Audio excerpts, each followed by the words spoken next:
Hey everybody, Ben here from DMC Films and Cineblock Studios, and I've got another really good artist interview for you this week. I recently took a trip up to Cleveland, Ohio to visit some old friends, and one of the friends I went to see was a friend of mine I met in the Seminary back in 2008-2009 by the name of Albert Beltz. Now this guy's really great. He started out as an oil painter, but now is doing work in silversmithing and metalworking. He does restorations and all kind of really cool stuff with like woodworking. His journey from traditional painting into metalworking is a really great story, and he's got a lot of great insight into how important art history is to the developing artist.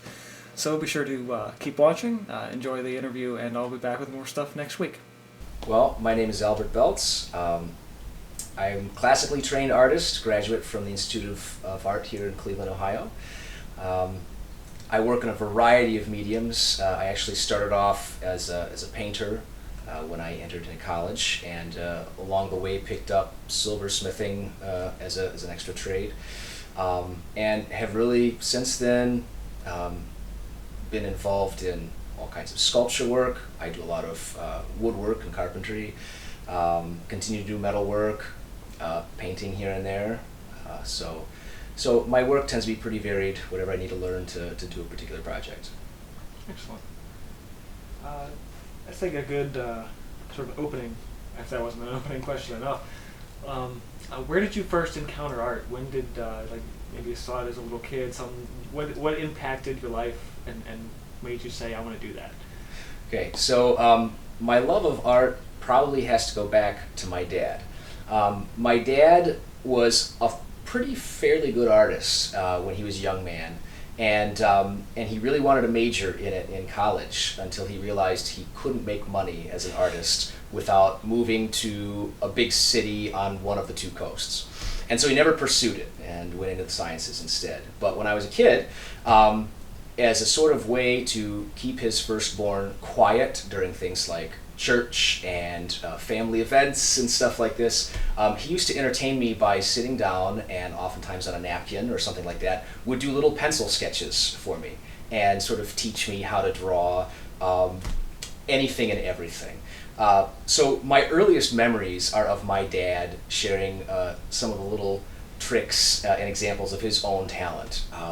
So as I got into grade school, I drew all the time. I was a pretty shy kid, pretty withdrawn, and so most of the time my head was in my sketchbook.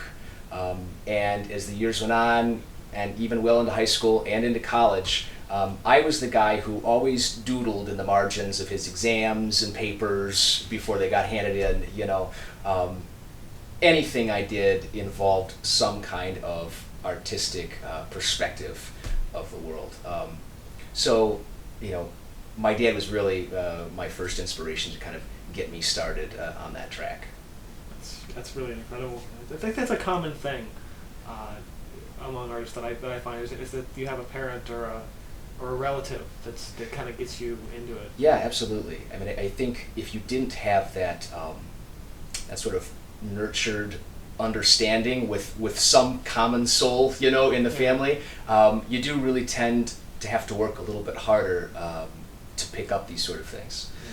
So I was very blessed to have a father who understood art, who appreciated it, and who wasn't afraid to nurture that talent in his child. So. Excellent. So it's like that. You say that sort of inspired you to start, but obviously you're gonna have a point where it's like, where do you take it seriously? I want to be an artist. Like, what was that sort of catalyst for you? In high school, I started to develop a fair reputation as probably one of the better artists in the school. Now, this was a small Catholic high school, so it's not as if that was going to be terribly difficult to do. But I had a couple of really good teachers who always tried to keep me engaged with my artistic talents, doing things outside of the art classroom. So I used to do a lot of signage for pep rallies and the sports teams. I did concepts and builds for stage sets for high school plays. And I continued to do a lot more work like that. I even started to dabble early on, like my junior, senior year, doing a little bit of work for my parish back home, doing a little bit of restoration work. The pastor at the time, knew that I was pretty savvy with some of that stuff, and he figures, well, you need a summer job. Well, why don't you? We've got some projects. Try this. And so I tried my hand at restoring religious statues, a couple of furniture projects and things there.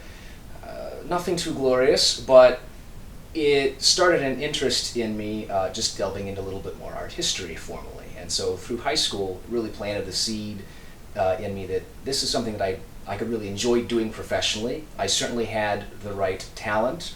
I was starting to develop a nice range of disciplines. And so I thought, I can do this. So at the time, I think I was really enamored by just traditional painting. I tend gravitate towards realism. And I'd gotten pretty good at it, but I needed a little bit more professional guidance just in terms of working out some of the smaller problems that I encountered. Because I'm largely self-taught. Grade school, high school, not a whole lot of formal art education that was worth as much as it probably ought to have been. And so I struggled just trial and error, figuring out a lot of things. So I applied to CIA here in Cleveland, and I got it. That's great. So kind of walk us through sort of your college experience in that way.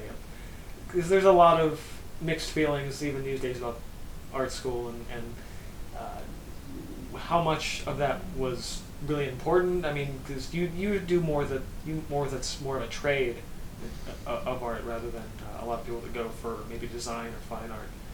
So what was that section? It was also you talk about metalworking. So you obviously going to made a shift from painting to metalworking at some point. And so your time through art school and the years following after graduating art school. Okay. Well, let me start with the college experience. So for me at the time when I applied for college, we're looking at 2000. So I entered college in 2001. And at that time, the Institute of Art here in Cleveland, which is a privatized art institute, it's not affiliated with a lot of the larger art institutes of America, they were known for a 5-year intensive program for a bachelor's of fine arts. Their idea was that if you spent 2 years working through core work, and at the time I think they had 16 or 17 majors of study, you had a little bit more time to get a feel for a range of different mediums. We also had an intense exposure to art history. So you were really trying to create a building block for the students to be a little bit better informed when it came to declaring a major, which you then really spent your 3rd, 4th, and 5th year working on. So my college experience, because of that, was a much better one, I think, overall, than you would typically get in a 4-year program. Simply because if you look at how often people tend to change majors, and I still changed majors midway through my college career, there's a sense that they just need a little bit more time. When you really look at it, high school, by and large, does not prepare you for the range of artistic disciplines in the fine arts that there are. And so my college experience was very good from that perspective of having that nice range to build on as a foundation. College, in terms of pros and cons, going to a formal art college, I really am divided on that issue. In some ways, I'm very, very appreciative that I was able to do that. It was not cheap, and so between relying on hard-won scholarships and hard-found grant money and other things, I was able to work my way through college. Not everybody has that opportunity. College is very expensive. Art institutes are very expensive. not just for the tuition, but you take a look at your supplies, which is a constant weekly expense, depending on what major you declare. Paint, sculpture, drawing, metalwork was one of the most expensive majors because you're paying for precious metals a lot of times, and even gemstone work. So raw material gets expensive. You're still dealing with books and core state-supported curriculum, so there are book expenses that get high. College is an expensive endeavor, period. So on the one hand, that's sort of a negative. It is rather pricey.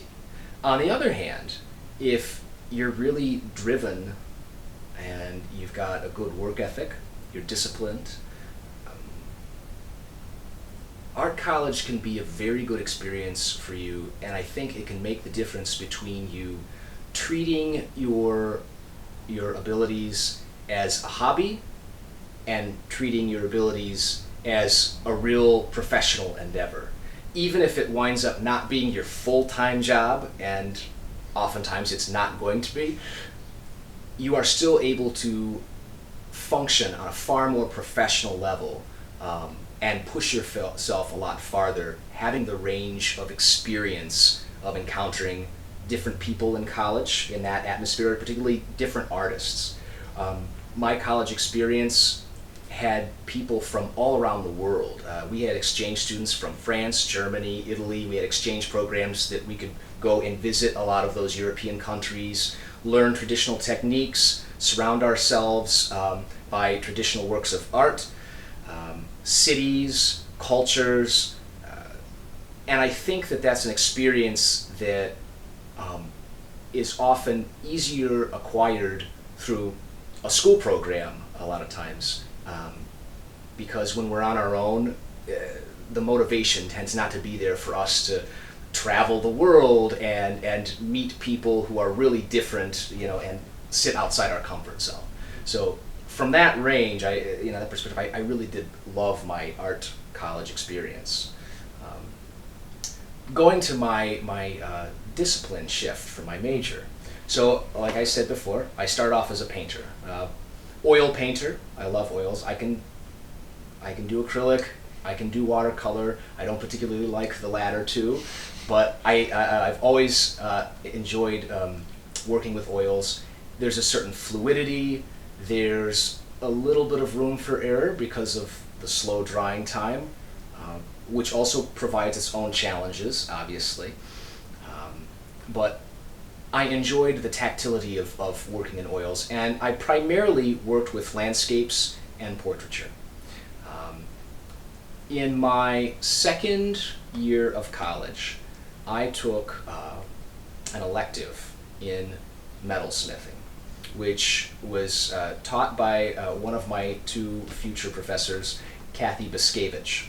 And Kathy was a great influence in my college years. When I entered into the first metals class, basic rudimentary stuff. What are different metals made of?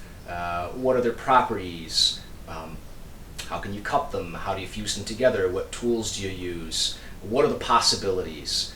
What's the history of the use of metal in our culture, in our society, as tools, as ceremonial and ritual objects? The history of metal is old. And even though it's really in later years become elevated to a status of being fine art, it's still thought of as simply craft. And I think one of the important things that I learned as part of that college experience was that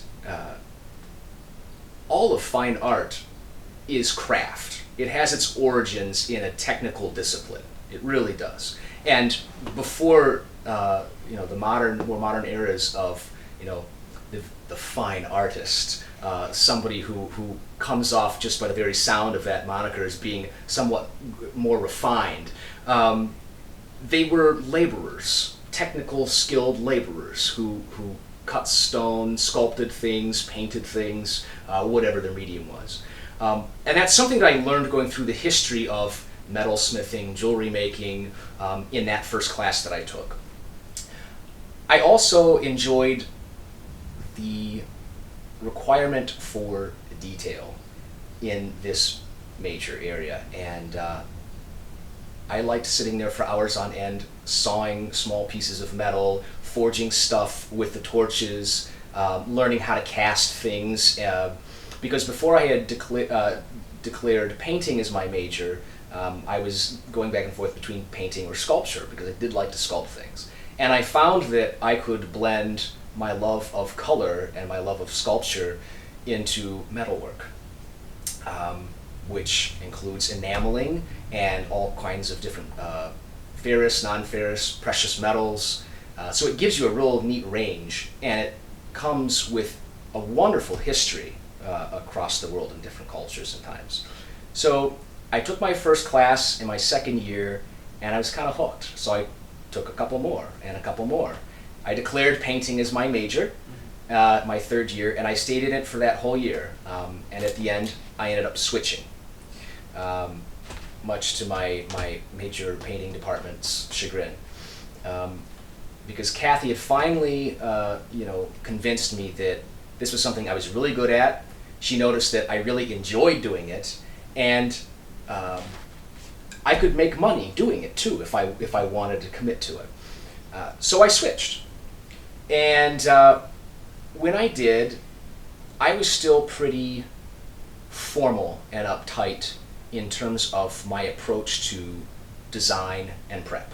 Now, there is a certain amount of precision that you need to have for things like metalwork, especially if you're getting into jewelry. Everything has to be sized, and just so down to even a half a millimeter sometimes when you're working on a smaller scale. But as a little anecdote, I used to come in on a studio day, and we'd usually begin the morning with presenting either ideas for a project or bits and pieces of our progress as we went along the way, just so that we could sort of open it up to progress critiques and offer some ideas, and then go back and work on the studio all day. And for the first 6 months, I would come in with my stack of graph paper, and everything was drawn out just so. There was no room for margins of error or anything. If it looked this way on paper, this is exactly how it was going to look when it translated over. And I had an eye for it, and I was pretty good at doing that. And one of the really great lessons I learned about that was, take the graph paper away. She goes, Albert, if there's one thing I'm going to teach you this semester, it's going to get rid of the graph paper. And it was a great turning point in that discipline, because I was able to bring back a little bit more fluidity to my work. Fluidity that I had as a painter, but hadn't quite figured out just how to translate that over into my new discipline yet. There's a note I had made that I think is kind of relating to what you're saying, is this distinction between moving from a 2D art to a 3D art. And it's the level of seeing maybe an image of depth on a painting versus creating something with real depth in 3 dimensions. Was that the use of the graph paper to try and force yourself to think in 2 dimensions? Yeah, because up until this point, I had been thinking only in 2 dimensions, in a sense. Because even if you can see an image that you want to paint in 3 dimensions, it's always going to be in 2 dimensions, no matter how photorealistic you're able to get it. And I was never that good, as good as I was, but you're always thinking in 2D. The way you see it is the way you see it, and so it's going to fit in this frame. And the metals, okay, you can start with a lot of 2 dimensions for pattern making when you initially begin something, but when you're doing concept work, you've got to have room to fudge, room to rotate something on a paper. So it's got to be more than just front, back, side 1, side 2. On a nice little graphed out chart, because there was no room for me to go, well, maybe if I swing the curve this way a little bit or that way, throw some shading and things in there. What if I just really make this a painting and then turn this painting into something that I can pick up off a tabletop? And so when I did my design work, I was really approaching it in that sense, that if I could give a third dimension to a lot of the work I used to do as a painter, I was still able to keep a lot of my painting disciplines with me and have that good sense of color theory and depth in a three-dimensional piece, because some three-dimensional pieces look 2D. You know, whether or not they're done on purpose. Whether or not they're done that way on purpose, they can have that effect. And so you learn to mix metals, shapes, curves, to play off light and shadow and iridescence. It's a whole different way of approaching a work of art. At least it was for me at that time.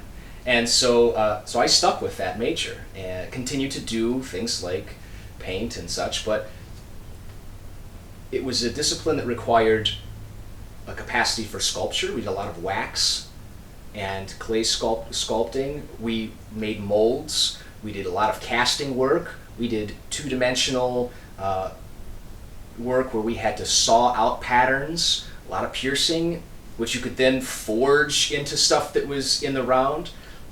So it pulled a lot of the things that I enjoyed in my various disciplines into one discipline. And I really enjoyed that, and I learned a lot from it. That's great.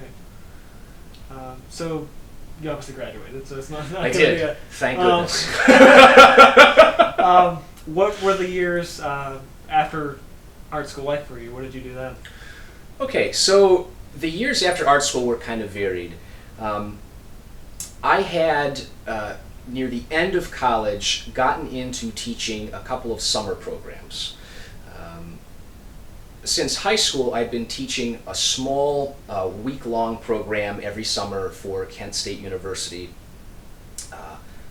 just for kids. And it was basically, I would teach two groups during that week. In the morning, I'd have the young kids, grades 3 to 5, and then in the afternoon, I'd have 6 through 8.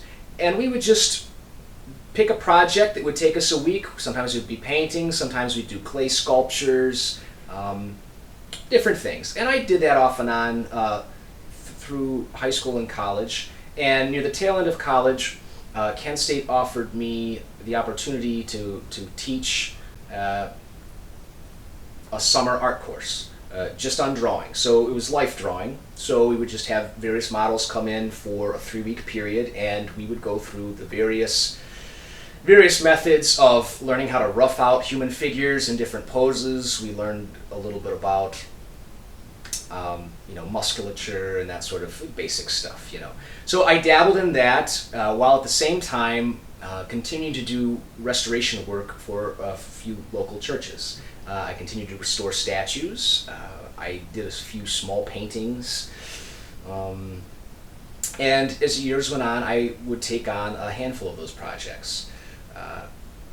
About 2 years after I was out of college, I took an interest in Catholic Seminary, which is where we met. Which is where we met, and I was there for 4 years. And even during that time, I produced a handful of things while I was there. Though probably one of the better pieces I was able to produce, which still boggles my mind how I was able to pull this one off, given the limited time and space that I had. But in the first couple years of seminary, I finished a chalice. That was great. Thank you. I finished that chalice. It was for my high school classmate, who is now an ordained priest for Diocese of Youngstown. And for a couple of years, he'd been talking about this. I want you to design something for me. Ordination's going to be coming up in about 2 or 3 years, and let's really start thinking about this. So whenever we'd get together, I'd put up some sketches, we'd talk about some things until I really knew he was serious and he was willing to put down money for prototyping and stuff. And so I spent probably the better part of a year and a half beginning with some serious finished sketches starting with probably 3 or 4 concepts that he had worked himself down to. And then from the drawing board, I went to a lot of wax sculptures, and it's a highly sculpted piece, which is a little bit of a deviation from what you typically see in chalices out of any catalog. Pretty plain. Yeah, which are, basic shapes, which of course are highly functional, but their decoration doesn't have a whole lot of depth to it. And so my buddy was very much enamored by highly sculptured work, and so I thought, well, okay, we can keep the same basic form so that we have the function of that as a vessel that's going to be used, but let's turn it into a sculpture. Let's really make this a work of art. So I did a lot of wax sculpting, prototyping, and things of that nature, and when we'd finally gotten stuff down to a design he liked, I made what's called a master sculpt in wax, pulled a couple of molds. Some of it was free form on top of that, so it couldn't be duplicated quite so easily. I was taking a little bit of a risk there, but sometimes you just have to do that. And then I have a few connections with local foundries in the area that I could take it to and do the work, which was done in silver, and had some other companies do some finishing work for me. And then I assembled and did some final detailing and presented him with this, which he was able to bless and use for his first Mass, and continues to use it now, 5 or 6 years later. That's really cool. I was going to ask what that was made out of, because I remember it being heavy. Yes, it was very heavy. So, in just as an aside, since we're talking about chalices and vessels, traditionally, if you could afford it, it is preferable that the whole thing be made out of precious metal. So we're talking traditionally silver or gold. You don't see many platinum chalices. No. That would be that might raise a little bit of a scandal too, but if you can afford that. But the whole theological concept being that our most precious materials are going to be used, aside for this ritual, for which the vessel is being utilized. But if you couldn't afford to do the whole thing, which was pretty common in a precious metal, what you did was you did the cup, at least, or whatever part was going to be touching the ritualistic species, in this case the Eucharist. That could be a solid precious metal, gold or silver. The rest of it could really be made out of any metal, or really any material, and oftentimes would be a cheaper metal, like German silver, which is has a lot of copper in it. It's a lesser silver. Or they could even use brass or bronze, and then they would just plate it in something like silver or gold. So it at least had the nice ritualistic look, with sort of like the Romans putting marble veneer on concrete, as opposed to the Greeks using just solid marble for everything. On the one hand, you have the purists, and on the other hand, you have the ones, well, we can fudge a veneer on stuff, and it still looks great. Yeah, my pastor's chalice is it's wood, which is interesting, like a dark wood, but the inner part of the chalice is like a silver or something. Right, and so that sort of canon of design had maintained, and so this one was solid through and through, and silver was much cheaper back then. When I crafted this thing, you could still get silver at roughly $9 to $10 per troy ounce. If you bought it in bulk. And that was a steal, because now it can range anywhere between $25 and $40 per troy ounce. In which case it'd be like, we're going to plate this thing and it'll be brass. Exactly. Yes, yeah. So even in my seminary years, that was certainly my biggest project. I was still active in doing repair work, design work for people who would then have their work produced elsewhere, but I was still involved in the design process as time allowed, me outside of my studies. Yeah. But then when I left seminary, I had to find more real work again. The bills are knocking on the door. So I do a lot of subcontracting work. I do a lot of carpentry, painting, plaster work, basic construction stuff, which you would think wouldn't seem like much. But believe it or not, when you start to get into things like faux finishing, when you have to do reproduction and refurbishment work, I do a lot of work with furniture for people. I don't do a whole lot of upholstery. That's a different discipline I'm Yes. not ready to commit to.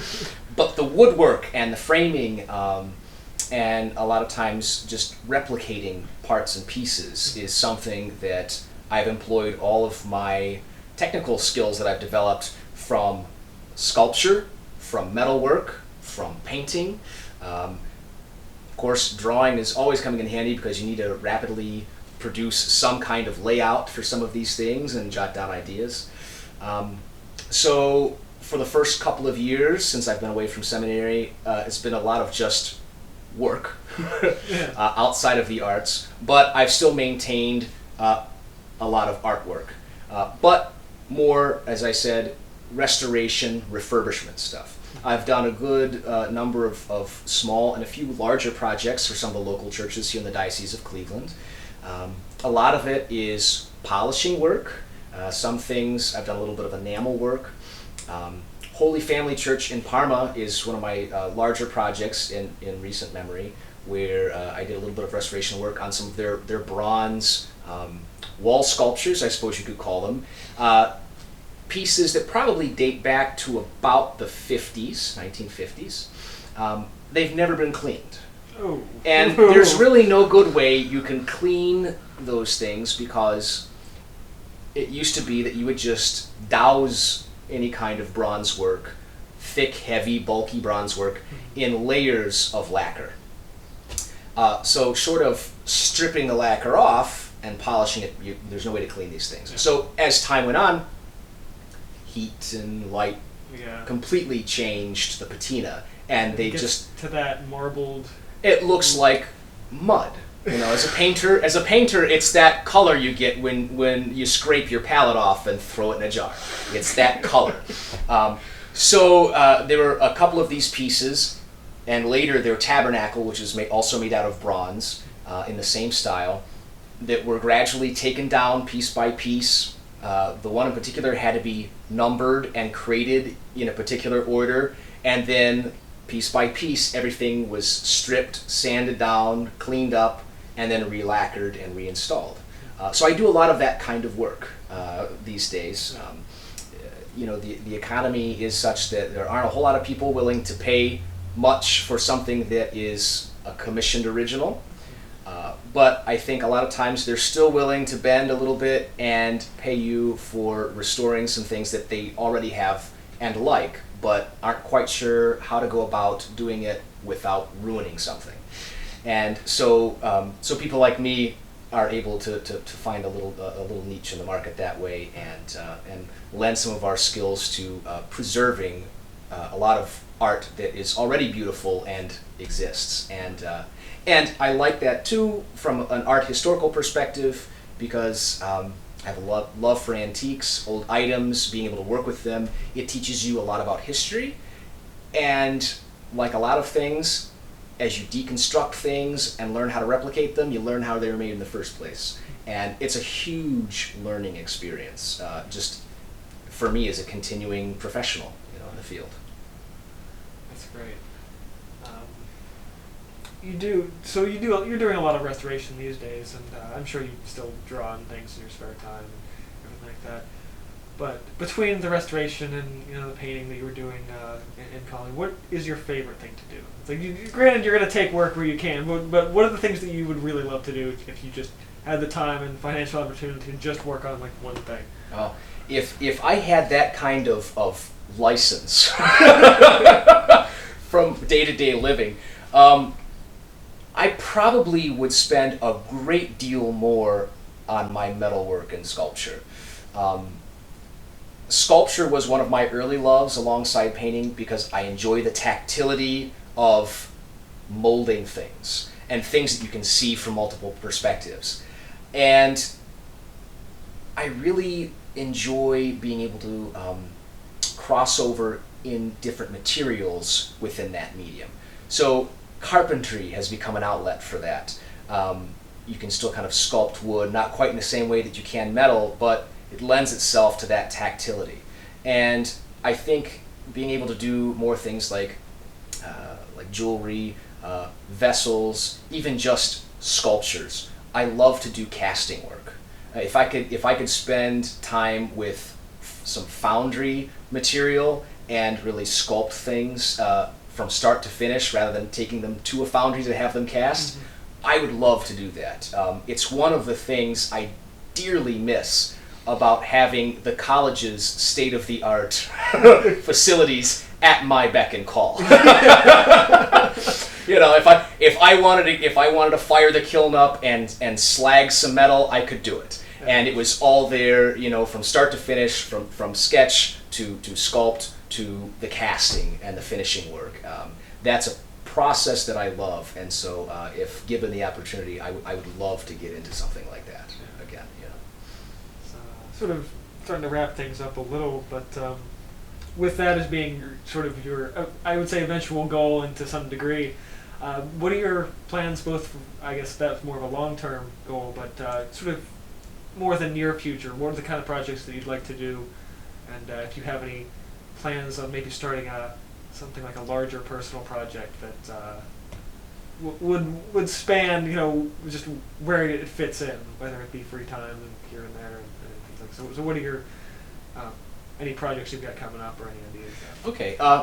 At the moment, you know, I'm really into this whole furniture restoration kick, and we're not talking about, you know, your typical IKEA stuff, but we're, you know, most of the stuff that I work with is at least 100 years old or more.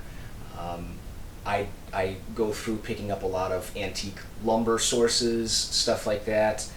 There's a few businesses here in the Cleveland area that reclaim stuff from historical buildings that is then opened up on the market.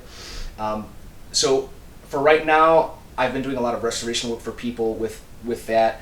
I'm still doing more work for the church, and there's still a few opportunities for me to get a little bit more involved with some longer term projects. So rather than taking on projects that might take me a few weeks, there's an opportunity for me to bid on a few projects where I could maybe spend a few months on something, whether it be purely restorative or it be something that's original commission work.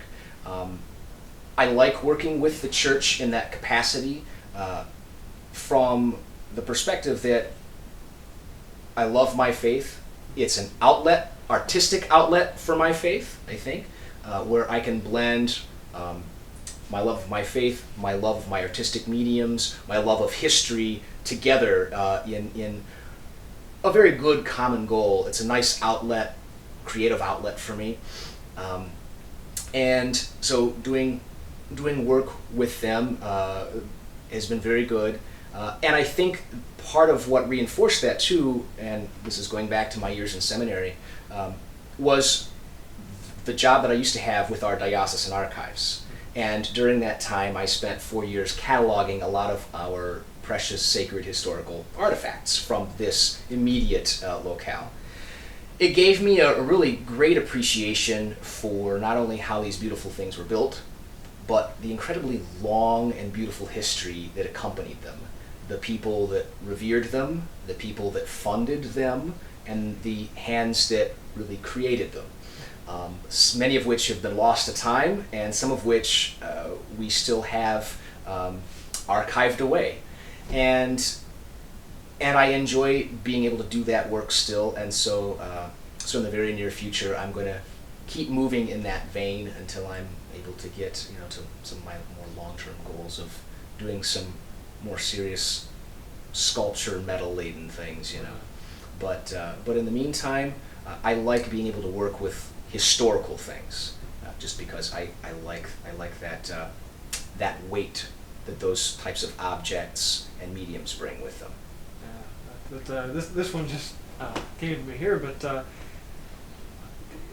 so you obviously like to work with all the old things.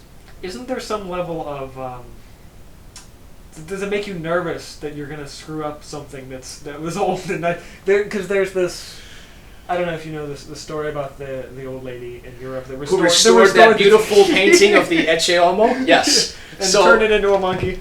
Yes, so this was a point of contention amongst some of us professionals who you know talk forever about solving the problems of the artistic world, and you know It was a disaster for a whole host of reasons, but I think primarily was that a piece of patrimony and something of heritage, historical value, was entrusted to somebody with no training, no real skill set, and no actual background of having done these types of things before. However well-intentioned, anybody who owns or is entrusted with something of that value, historical or otherwise, needs to beware. When you're looking to talk about having something fixed, restored, cleaned, even at its most basic level, you need to know who you're dealing with, and you need to have a range of people at your beck and call so that you know that you're going with the best possible route. Have I gotten nervous about restoring some things? Absolutely. I've handled stuff that is, my gosh, a couple centuries old or more, and you're looking at it and you're thinking, boy, I hope I don't mess this up. Which, is a good feeling for this reason. That caution forces you to dig into some really good research, develop a few skills sets before you tackle the real project. There's a lot of tests you do, demos before you start touching the real thing, and there's a lot that you learn from that process. And you also want to try your skills on some things that are not so old and valuable, but maybe have some elements of that same complexity. And so you've got to work up to it. I did not start right out of the gate working on things, a few centuries old. I started out working on things that I found in my grandparents' basement. Stuff that was probably really nice 50 years ago, but even if it was nice today, still has no value.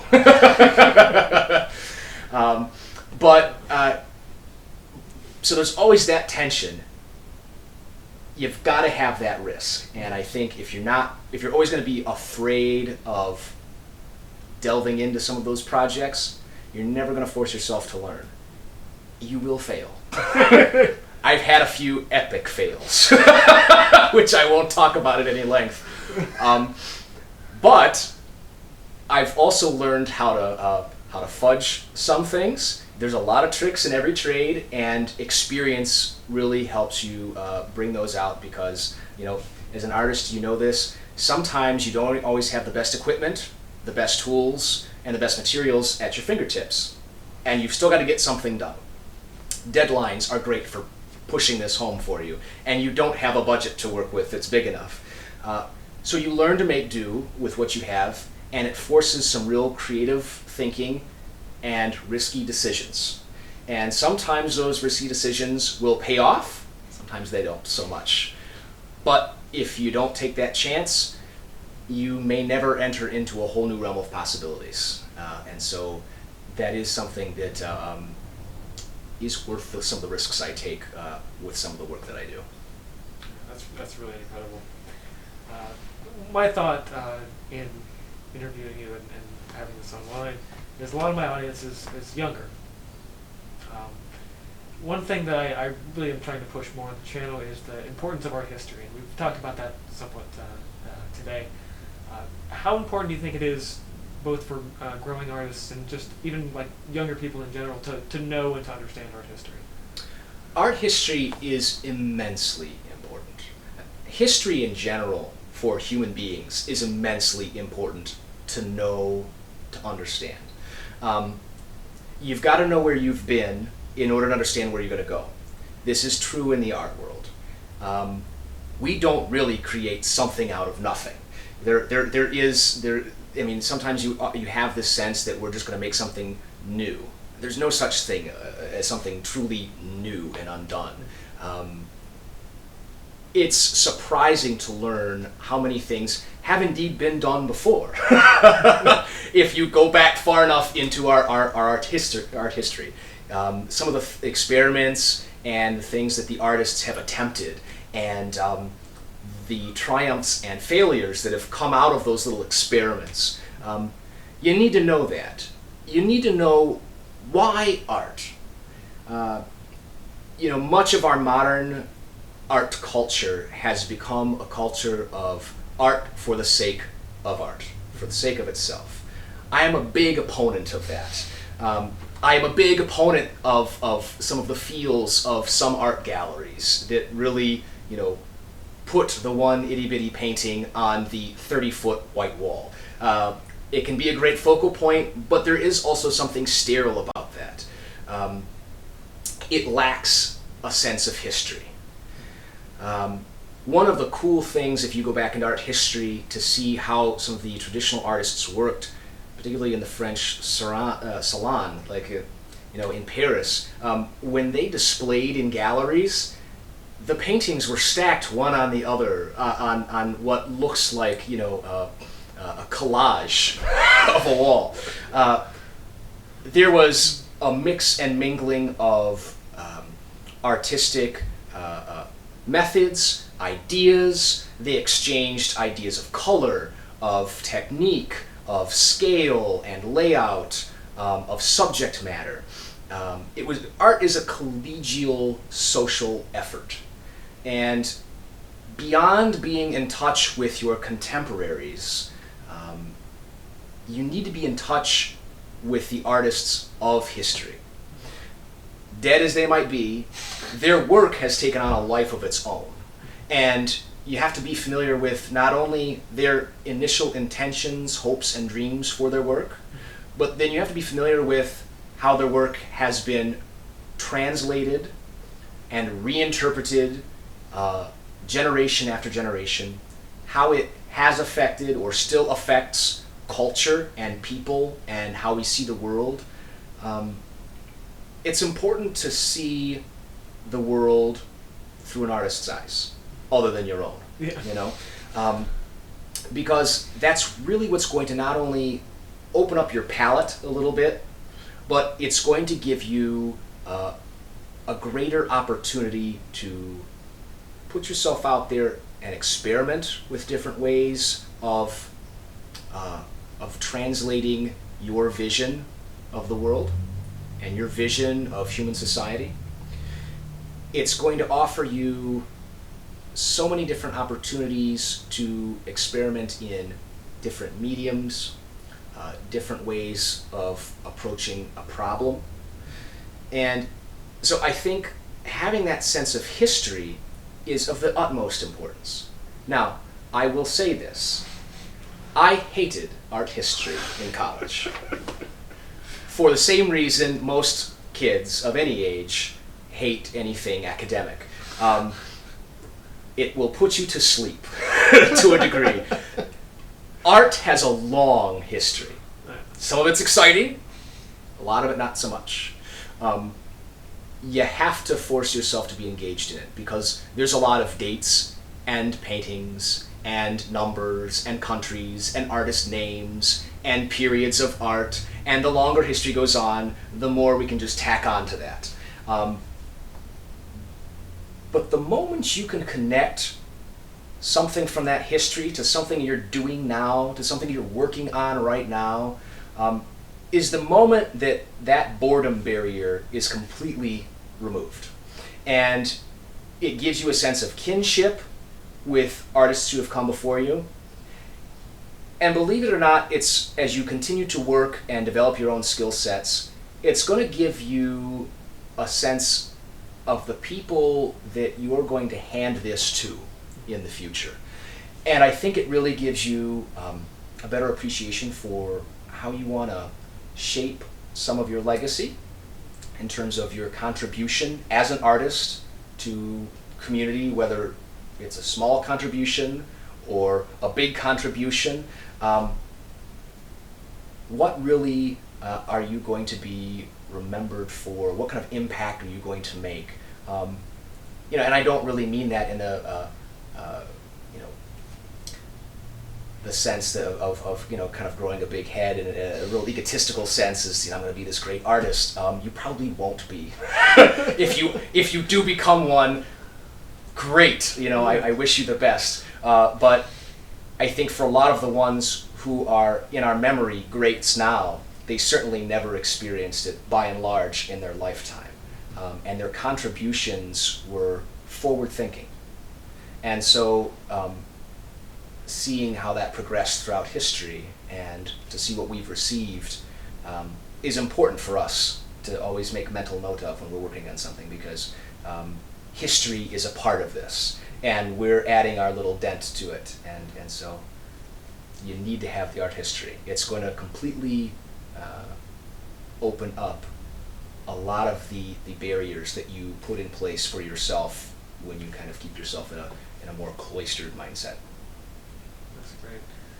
I think a good sort of ending note would be any final advice for whether an artist is developing in their early teens, or maybe someone's already retired and they're doing it as a second career. Like what would you tell them as words of encouragement and advice to pursue their craft, whether or not they do it as a hobby or as a job? What would you say to them? Don't limit yourself. When you're, I love to paint, but I didn't just paint. And because I didn't just paint, made me a better painter. Because I didn't just sculpt, made me a better sculptor. Because I didn't just work in metals exclusively, I was better working with them, because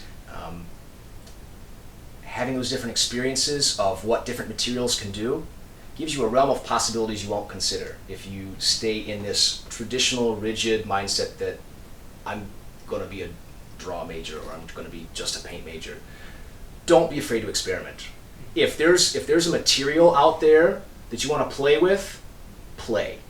This is one of the great things that I enjoyed about teaching kids in grade school. There are no limits with grade school kids. If you hand them, 3 different objects, put them on the table, they will find some way to do something with them that's creative. If you want to sculpt a spoon out of Play-Doh, even though it's never really going to be very useful to you, that's not a barrier for them. And I think that's how every artist needs to approach their work. Don't be afraid to do your work in any material you can get your hands on. I think being a versatile craftsman is what is one part, along with history, that makes you a good artist. You never know how well you're going to like some of these mediums and materials until you try your hand at them, and you might discover something that is really groundbreaking. Maybe not just for you personally as an artist, but perhaps for the larger art community. So experiment a lot and have that good work ethic. If it fails 1 time, 10 times, keep at it. If you stop trying your hand at those things, you're never going to be able to push a work of art to the point that it needs to be, where it can really make a good and lasting impression on you. So put your head down and really make it a labor, not just a hobby. That's right. I think that's a good final note.